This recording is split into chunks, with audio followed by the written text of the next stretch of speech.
1,800 iftar meals ang hatid ng Food Assistance for Special Traditions o FAST program ng Project Tabang sa 20 masjids sa Special Geographic Areas, Tawi-Tawi, Basilan at Sulu. Ang PPP Story sa report.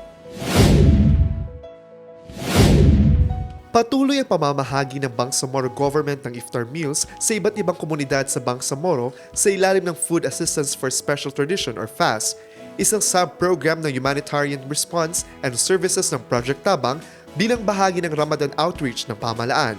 Isinasagawa ang inisyatiba sa pamamagitan ng tanggapan ni BARM Interim Chief Minister Abdul Rauf Sami Gambar Makakwa bilang bahagi ng patuloy na pagsisikap na maghatid ng agarang tulong sa mga komunidad ng Bangsamoro sa panahon ng banal na buwan ng Ramadan.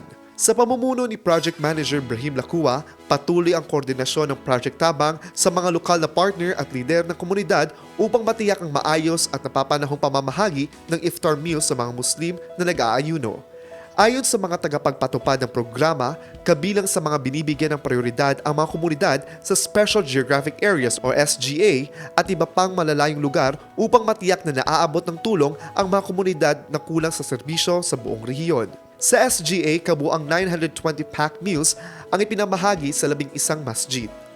Sa Basilan, umabot sa 300 pack meals ang ipinamahagi sa 2 masjid. Naging katuwang na implementasyon ng programa ang BPMA Bongao Port at ang PNP Provincial Headquarters.